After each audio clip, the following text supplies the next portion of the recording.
मनुष्य को करना चाहिए, इस समय पे किसी संप्रदाय को ग्रहण करके सत संप्रदायों से सन्मार्ग पे चल के अपने जीवन को स्वस्थ करने का प्रयास पहले करना चाहिए। अपने जीवन में भक्ति का आवाहन करना चाहिए। कर्म मार्ग कलिकाल में सुतराम असाध्य है। इस समय पे कर्म कांड को और कर्म मार्ग को साधने जाओगे तो पतित हो जाओगे, भ्रष्ट हो जाओगे। यदि ज्ञान मार्ग में जाने का प्रयास करोगे तो ज्ञान जो अपेक्षित वैराग्य मानता है वो अपेक्षित वैराग्य अपने जीवन में नहीं ला पाओगे, क्योंकि हम लोग बहुत सारे जागतिक पदार्थों से और संसार आसक्ति से घिरे हुए लोग हैं।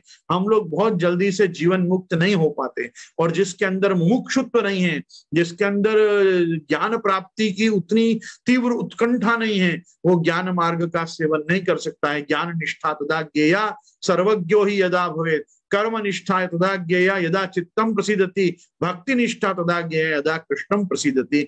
आज एकमात्र भक्ति मार्ग ही ऐसा मार्ग बचा है कि जो सर्व मार्गेषु नष्टेषु कलौ च कल धर्मिणी में भी खड़ा हुआ है। कृष्ण एव गतिर्मम का एक मार्ग, तो कृष्ण एव, एकमात्र कृष्ण ही तुम्हारी गति है और कोई नहीं है। ऐसा जो हम बोलते हैं उसका तात्पर्य वास्तव में यही है कि सर्वदा सर्व भावेन भजनीयो ब्रजाधिप स्वस्यायम एव धर्मो ही, स्वस्यायम एव धर्मो ही, नान्य क्वापि कदाचन, न अन्यः क्वापि और कदाचन, कभी और हो ही नहीं सकता है। धर्म अगर एक है तो केवल सवई पुंसाम परो धर्म यतो भक्तिर अधोक्षजे अहैतुक्या अप्रतिहता ययात्मा संप्रसीदति। तो अपने को वो परम धर्म का इस समय सेवन करना चाहिए। परम धर्म भगवान श्री कृष्ण की भक्ति है। कृष्ण भक्ति में सर्वोपरि जो मार्ग है वो कृष्ण सेवा का मार्ग है। अन्य जितने भी पूजन के, अर्चन के, अरहण के, यजन के सब मार्ग हैं, ये मार्ग कहीं ना कहीं कोई ना कोई रूप में कर्म मार्ग या ज्ञान मार्ग से टिके हुए हैं, उनसे चल रहे हैं। लेकिन हमारा जो भक्ति मार्ग है ये विशुद्ध सेवा रीत प्रीत ब्रज जन की, जनहित जग प्रगटाई, हरिर हिर साध्यते भक्त्या प्रमाणम तत्र गोपिका, वंदे नंद ब्रज स्त्रीणाम पाद रेणु अभीक्षश यासाम हरि कथोद्गीतम पुनाति भुवनत्रयम। तो ये पूरे त्रिलोकी को पवित्र करता गोपी जनों के द्वारा गाया हुआ जो गीत है, उन समस्त गोपी गीतों के और गोपी जनों के द्वारा प्रकटित भगवान के प्रेम का जो स्वरूप है, उस प्रेम के स्वरूप पे आधारित जो भगवत सेवा का मार्ग श्री महाप्रभु जी ने प्रकट करके हमको नंदराय जी यशोदा जी बनाकर, हमको ब्रज भक्त ब्रज गोपिका बनाकर, ब्रज सीमंतिनी ब्रजांगना बनाकर हमको जो सुख दिया है, उस सुख का सेवन करने के लिए मैं आप सभी वैष्णवों का खूब आह्वान करता हूं। वैष्णवेतर भी जो सत्संप्रदाय सनातन धर्म के जो भगवदीय लोग हैं, आस्तिक धार्मिक लोग हैं, उनसे भी मैं यही आज्ञा करूंगा, आग्रह करूंगा कि नहीं वैष्णवता कुत्र संप्रदाय पुरस्सरा एवं प्रलयताम प्राप्तम वस्तु सारम स्थले स्थले। हम देख रहे हैं कि हर स्थल से अपनी अपनी वस्तु का सार जाता चला जा रहा है। आदि दैविक स्वरूप नष्ट हो रहा है, आध्यात्मिक स्वरूप नष्ट हो रहा है, आदि भौतिक व्यवस्थाएं ठीक नहीं दिख रही हैं। इसलिए जो धर्म का लोप हो रहा है, इस धर्म के लोप से बचने के लिए और धर्माग्रह को बनाए रखने के लिए, धर्ममय जीवन जीने के लिए और धर्म प्राण अपनी अंतरात्मा को बनाए रखने के लिए एक संप्रदाय का चयन कीजिए। संप्रदाय की पद्धति को स्वीकारिए, संप्रदाय की शरण भावना को बनाए रखिए और अपने शरण स्थान, अपने इष्ट पे विश्वास रख के और एक मार्ग का सेवन करिए। कभी सीजनल भक्ति से बाहर आ जाइए, कभी गणपति अच्छे लगने लगे, कभी माता जी अच्छी लगने लगी, कभी पिताजी अच्छे लगने लगे, कभी कहीं कोई महादेव जी में चला गया, कोई भैरवनाथ जी में चला गया। ये सब प्रपंच बंद करिए। ये एक ही वचन को याद रखिए कि जो भगवान ने हमको कहा, ये प्यन्य देवता भक्ता यजन्ते श्रद्धयान्विता ते भी मामेव कौन्तेय यजन्ते अविधि पूर्वकम और अंतवत्तु फलम तेषाम तद भवत्यल्प मेधसाम देवान देव यजो यान्ति मद भक्तान यान्तु मामपि और मन मना भव मद भक्तो मद्याजीमाम नमस्कुरु इत्यादि वाक्यों का स्मरण करके और फिर बाद में जो चरम श्लोक है वो चरम श्लोक का चिंतन करिए। सर्व धर्मान परित्यज्य माम एकम शरणम ब्रज अहम त्वा सर्व पापेभ्यो मोक्षयिष्यामि मा शुचा। तो ये जो एक चरम श्लोक है, चरम श्लोक दो हैं। एक चरम श्लोक सर्वधर्मान परित्यज्य भगवत गीता में है और एक चरम श्लोक जो है वो श्री वाल्मीकि रामायण में जो भगवान ने विभीषण की शरणागति के समय कहा, शक्रदेव प्रपन्नाय तवास्मिति च याचते अभयम सर्वभूतेभ्यो ददाम्येतद् व्रतम मम। तो ये रामचंद्र जी और कृष्णचंद्र जी ने जो सबको आवाहन दिया है कि एक बार आके मुझे कहो कि प्रभु मैं आपका हूं, तवास्मिति च याचते अभयम सर्वभूतेभ्यो ददाम्येतद् व्रतम मम, मैं उसको अभय दान करता हूं चाहे वो कोई भी हो। और भगवान भी कहते हैं सर्वधर्मान परित्यज्य, धर्म और धर्म के फलों को छोड़ के तू केवल एकमात्र मेरी शरण में आ जा, मैं तुझे तेरे समस्त पापों से मुक्त करूंगा। तो पाप से मुक्त करने का, अघ अपराध से अपने को दूर करने का, दोषों से अपने को दूर करने का जो सबसे पहला महाप्रभु जी का संकल्प रहा, वही सिद्धांत रहस्य का मूल विषय है। सिद्धांत रहस्य हमको यही बताना चाह रहा है कि ब्रह्म जो है वो निर्दोषम ही समम ब्रह्म, वो एक बहुत निर्दुष्ट पदार्थ है। भगवान स्वयं आचार्य चरण अंतःकरण प्रबोध में आज्ञा करते हैं, कृष्णात् परम नास्ति दैवम वस्तुतो दोष वर्जितम, निर्दोष पूर्ण गुण विग्रह आत्मतंत्रो निश्चेतनात्मक शरीर गुणैश्च हीना आनंद मात्र कर पाद मुखोदरादि सर्वत्र त्रिविध भेद विवर्जित आत्मा। तो भगवान का जो स्वरूप पांचरात्र में, उपनिषदों में, वेदों में, पुराणों में, सर्वत्र जो भगवान का संहिता और स्मृति ग्रंथों में जो भी उपदेश किया है, उसमें एक ही वस्तु है कि जो महाप्रभु जी ने शास्त्रार्थ प्रकरण में भी जो निर्णय दिया, वेदांते च स्मृतौ ब्रह्म लिंगम भागवते तथा ब्रह्मेति परमात्मेति भगवान इति शब्दते, कहीं उसको परमात्मा कहा है, कहीं उसको ईश्वर कहा है, कहीं उसको ब्रह्म कहा है, लेकिन श्रीमद् भागवत उसको भगवान कहती है। और भागवत जी भी एक अल्टीमेट निर्णय देती है, एते चांश कला पुंसः, ये जो 24 अवतार हैं भगवान के, जो चतुर्विंश अवतार हैं, उनमें जो भगवान श्रीमन नारायण के, विष्णु के 24 अवतार हैं, नारायण के दशावतार हैं, और कृष्ण का तो साक्षात कृष्णावतार है। तो ये जो है ये एते चांश कला पुंसा कृष्णस्तु भगवान स्वयं, भगवान तो श्री कृष्ण ही हैं। आचार्य चरण भी सिद्धांत मुक्तावली में बताते हैं, पर ब्रह्म तु कृष्णो ही सच्चिदानंद कम बृहत द्विरूपम तद्धि सर्वम स्याद एकम तस्माद् विलक्षणम। एक भगवान पूर्ण पुरुषोत्तम, पुष्टि पुरुषोत्तम श्री कृष्ण है, और दूसरा जो आपका स्वरूप है वो भगवान का अक्षर ब्रह्मात्मक स्वरूप है जो अति विलक्षण है। तो भगवान अपने समस्त विलक्षणताओं के साथ और विरुद्ध धर्माश्रयता के साथ भगवान अपने को अपाणिपादो जवनो ग्रहीता सर्वतः पाणिपादांतम सर्वतः शिशिरो मुखम इत्यादि सभी रूपों में भगवान अपने को दर्शन देते हैं। वो अणोरणीयान महतो महीयान है, आत्मस्य जंतो निहितो गुहायाम है। वो एक छोटा अंतर्यामी होके अपनी आत्मा में प्रविष्ट होके और अपनी अंतरात्मा को चैतन्य से संचालित करके आनंद का दान करता है। वो भगवान स्वयं और कोई नहीं है। रसो वही स है, वही जो है वो आनंदम ब्रह्मणो विद्वान है, और रसगुम लब्ध्वा स आनंदी भवती, और जो उस रस को जान जाता है वो आनंदी हो जाता है। तो आप समस्त कृष्ण भक्तों को, आनंदी जनों को मैं इस आनंद के आविष्कार के लिए आह्वान करता हूं कि वल्लभ संप्रदाय का चयन करें, वल्लभ संप्रदाय में दीक्षित हों, वल्लभ संप्रदाय की शिक्षाओं से अपने धर्म प्राण जीवन को अनुप्राणित करके वैष्णवीय चरित्र का निर्माण अपने जीवन में करने में आप लगें। इसी शुभकामना के साथ विशेष करके समस्त जो ब्राह्मण मंडली हमारे साथ है, उस ब्राह्मण मंडली का भी मैं आवाहन करता हूं। ऐसा नहीं है, देखो मैं आपको एक चीज बताना चाहता हूं, पृथ्वी पे ब्राह्मणों को भूदेव कहा गया है। ब्राह्मण जो है वो अपने आप में भूमि के देवता हैं, इस भूमि पे देवता हैं। आपको ध्यान होगा जब देवता पृथ्वी पे आते हैं तो देवता इस पृथ्वी पे पैर नहीं रखते हैं, पृथ्वी से हमेशा आप 4 उंगल ऊपर ही रहते हैं देवता। इसी कारण से आप देखो किसी भी देवता का स्थापन भूमि पे नहीं होता, भूमि पे देव स्थापन नहीं होता। देव स्थापन कहाँ होता है? एक पट्टा लगाया जाता है, एक बाजोट लगाया जाता है, उस पे वस्त्र बिछाया जाता है, उस पे सुपाड़ी, कलश, लड्डू, कोई ना कोई धान्य सामग्री रख के और उसके ऊपर मंत्रों से आवाहन करते हैं। तो आपने जाना है ऐसा क्यों करते हैं? क्योंकि जो देवता होते हैं वो पृथ्वी का स्पर्श नहीं करते, पृथ्वी से वो हमेशा ऊपर रहते हैं, क्योंकि वो इस लोक के नहीं, उनको भूलोक प्राप्त नहीं है।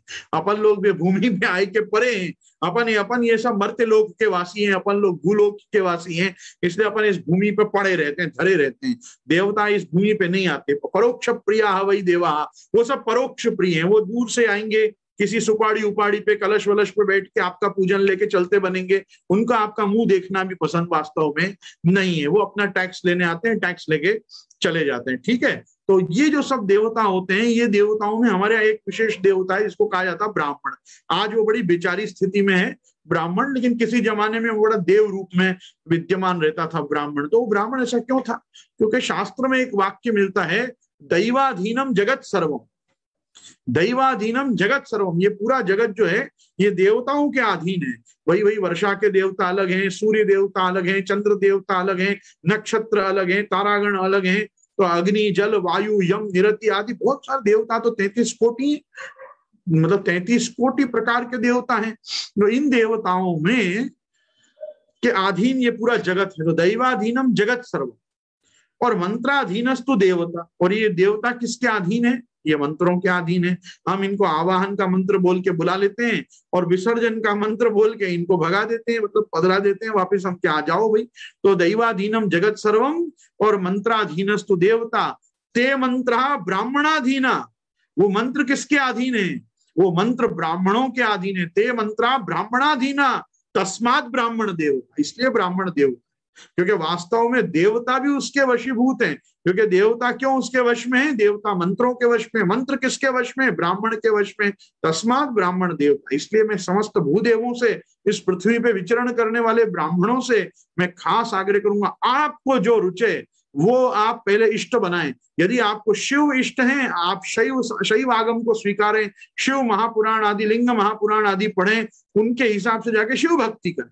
अगर आपको विष्णु प्रिय है तो आप वैष्णव मार्ग में आ जाएं, पद्म पुराण, विष्णु पुराण, गरुड़ पुराण, भागवत पुराण आदि सब, ब्रह्म वैवर्त आदि देख के और आप विष्णु भक्ति करें, कृष्ण भक्ति करें, रामचंद्र जी की भक्ति करें। ये दो नाव पे पैर न रखें। जिनको शिव प्रिय है वो शैव हो जाए, जिनको विष्णु प्रिय है उनको वैष्णव हो जाए। और आप एक चीज समझ के चलिए, मैं ये बात इसलिए कह रहा हूं क्योंकि जो लोग ये जो पंच देवता एक ही हैं ऐसा प्रचार करते रहते हैं, ये भागवत का भी विरोध करते हैं, ये भगवत गीता का भी विरोध करते हैं, ये वास्तव में वेदादि शास्त्रों का भी विरोध करते हैं। और वेद की स्पष्ट आज्ञा है, अंधन तम प्रविश्यन्ति ये संभूति उपासते, भगवान की संभूति विभूतियों की उपासना करने वाला भी उत्तम लोक में नहीं जाता है, क्योंकि वो भगवान को अपनी पूर्णता में नहीं स्वीकारता है। यदि गणपति इष्ट है तो गणपति ही इष्ट होना चाहिए, फिर उनके बापा जी शिव जी हैं ऐसी भावना भी हृदय में नहीं आनी चाहिए। उतना अनन्य भाव ये प्रत्येक देवता अपने से मानते हैं। मैं ये खास बात ब्राह्मणों के लिए कह रहा हूँ। ब्राह्मणों को यत्र तत्र सर्वत्र अलग अलग प्रकार की पूजा कराते रहने के कारण सब देवताओं के प्रति एक भाव आ जाता है। और फिर जाके हमको भाषण क्या देते हैं, अरे बद्धा एकच तो छे, बद्धा भगवान एकच छे। पहले तो उनको ये भी नहीं पता कि बद्धा भगवान है ही नहीं। भगवान कैटेगरी में सब देवता नहीं आते, भगवान भगवान ही होते हैं और देवता देवता ही होते हैं। देवता देवलोक में रहते हैं और भगवान जो है वो अपने भगवत धाम में विराजते हैं। तो भाई उनकी तुलना तुम साकेत वासी से, और उनकी तुलना तुम वैकुंठ वासी से, उनकी तुलना तुम गोलोक वासी से कैसे करोगे कि जो स्वर्ग के ऊपर जा ही नहीं सकते, जो ज्यादा से ज्यादा जाए भी तो केवल ब्रह्मलोक पर्यंत जिनको जाने का अधिकार है, उनकी तुलना तुम कैसे भगवत धाम में विराजमान जो भगवत रूप है उनसे करोगे। अरे उनको की तुम क्या तुलना की बात करते हो अन्य देवताओं की। भगवान के जय विजय रूपी पार्षद ब्राह्मण का श्राप भोगने के कारण दैत्य योनि में आके एक एक अवतार में एक एक ने दिग्विजय किया, और ये देवी देवता स्वर्ग आदि छोड़ के भागते फिरे। कोई हिरण्याक्ष हिरण्यकश्यप के सामने खड़ा नहीं रह सका, कोई रावण कुंभकर्ण के सामने खड़ा नहीं रह सका, कोई कंस और इनके दंतवक्र के सामने खड़ा नहीं रह सका। देवता, ये क्या देवता अपनी हाँकते हैं, ये देवता कोई काम के नहीं है। क्यों नहीं है? ऐसे ही सूरदास जी ने नहीं गाया कि और देव सब रंग भिखारी, और ऐसे ही नहीं गाया सब भक्तों ने कि जाको वेद रटत ब्रह्मा रटत शंभु रटत शेष रटत नारद शुक व्यास रटत पावत नहीं पार रही है। क्यों ये लिखा भाई? ये इसलिए लिखा क्योंकि वास्तव में जो भगवान के नित्य धाम के पार्षद हैं, वो नित्य धाम के पार्षद पतित होने पर, श्रापित होने पर, असुर योनि में जाने पर भी इतने बलवान हैं कि वो इंद्र को बार बार स्वर्ग से भगा देने में सक्षम है। तो आप सोचोगे जब वो वैकुंठ के द्वार पे खड़े रहते होंगे तब वो कितने ज्यादा पावरफुल होते होंगे। और जो वैकुंठ के द्वारपाल यदि इतने पावरफुल हैं तो वैकुंठनाथ के पावर की हम कल्पना किसी के साथ कर सकते हैं। और ये तो आजकल के आधुनिक भक्त ही हैं जो सब देवताओं को भगवान के साथ बिठा देते हैं। हमारा ત્યાં मंदिर एक ज बदा एमा ज आवी जाए। तो ऐसी ईश्वरवाड़ी बनाने को बोलता कौन है आपको? कौन ने कहा आप उसको ऐसी ईश्वरवाड़ी बना के पूरा एक कॉलोनी बना दो, उस कॉलोनी में जैसे सब प्रकार के स्टेटा के लोग रहते हैं, 2 BHK 3 BHK 4 BHK, वैसे आप सब भगवान को, सब देवताओं को एक साथ कर दो। ये सब जो है ना, ये सब पाप, ये सब अपराध है वास्तव में। ये सब नहीं करना चाहिए। यही मामूल में अन्याश्रय है। ये क्या है? भगवान को भगवान नहीं मानना, भगवान को देव कोटि में गिनना और अन्य देवताओं को ऐसा कहना आ बधा भगवान तो छे અને બધા એક જ છે। अरे एक જ છે तो एक को भज, एक જ છે तो एक को भज। अगर एक ज है तो फिर दूसरे की आवश्यकता ही क्या? एकम एवा द्वितीयो ब्रह्म एकम सद विप्रा बहुधा वदंती। हाँ, मैं भी मानता हूं एकम सद विप्रा वदंती, पर वो सद कौन है? सत्यम परम धीमहि, वो भगवान श्री कृष्ण है, वो भगवान श्री रामचंद्र जी हैं, वो भगवान श्रीमन नारायण है। बस इसके अलावा मैं किसी को भगवान ही नहीं मानता। भगवान शब्द का प्रयोग पुराणों में बहुतों के लिए हुआ है। वेदव्यास जी के लिए भगवान शब्द है, अचतुर्वदनो ब्रह्मा द्विबाहुर परो हरि अभाल लोचनो शंभुर भगवान बादरायण।